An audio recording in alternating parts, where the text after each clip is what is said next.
தமிழ் சினிமாவுல முன்னணி நகைச்சுவை நடிகர்கள ஒருத்தரா இருக்கவர் தான் சதீஷ். இவரு அவருடைய டைமிங் காமெடி மூலமாவே பிரபலமானாரு.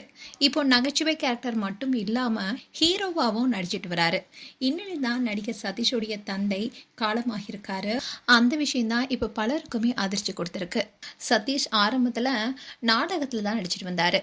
அதுவும் 8 வருஷமா கிரேசி மோகன் கிட்ட தான் ஒர்க் பண்ணிட்டு இருந்தாரு. இப்படி இருக்கும்போது தான் சிவகார்த்திகேயனுடன் எதிர்நீச்சல் என்ற படத்துல இணைந்து நடித்தாரு. இந்த படம் தான் அவருக்கு ஒரு பிரபலத்தை கொடுத்தது. இதை தொடர்ந்து பல நகைச்சுவை கேரக்டர்ல நடிச்சிட்டு வந்தாரு. இதை தொடர்ந்து தான் நாய்சேகர் படம் மூலமா ஹீரோவா இன்ட்ரோடியூஸ் ஆனாரு. அண்ட் அதே மாதிரி காஞ்சூரிங் கண்ணப்பா படம் நல்ல வரவேற்பு பெற்றுச்சு. இப்படி தொடர்ந்து படங்கள் நடிச்சிட்டு வராரு சதீஷ். இப்படி இருக்க சூழல் தான் சதீஷோடைய தந்தை இறந்திருக்காரு. அண்ட் சதீஷோடைய தந்தையுடைய பெயர் கதாசாமி பிள்ளை. அண்ட் இவருக்கு வயது முதிர்வு காரணமாகவும் அண்ட் இவரு உடல்நலக்குறைவு காரணமா சில நாட்களாவே சிகிச்சை பெற்று தான் வந்திருக்காரு.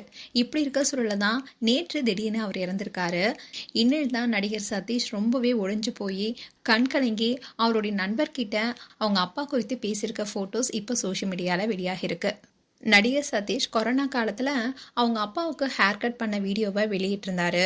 அந்த வீடியோ கூட அப்போ சோஷியல் மீடியாவில் வைரலானுச்சு. இப்படி அப்பா மேலே ரொம்பவே அன்போடு இருந்திருக்காரு சதீஷ்.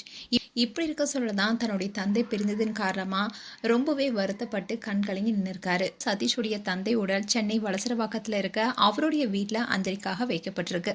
சதீஷுடைய தந்தையுடைய மறைவுக்கு உறவினர்கள் மட்டும் இல்லாமல் நண்பர்கள், திரைப்பிரபலங்கள்னு பலருமே நேரில் சென்று அஞ்சலி செலுத்திட்டு வராங்க. மேலும் சதீஷ் குடும்பத்துக்கு எங்களுடைய ஆழ்ந்த இரங்கலை தெரிவித்துக் கொள்கிறோம். மேலும் உங்களுடைய இரங்கலை கமெண்ட் செக்ஷன் சொல்லுங்க. இது போன்ற வீடியோஸை பார்க்க news Tamil lead channel subscribe பண்ணுங்க அண்ட் மறக்காம நோட்டிஃபிகேஷன் பட்டனை கிளிக் பண்ணுங்க.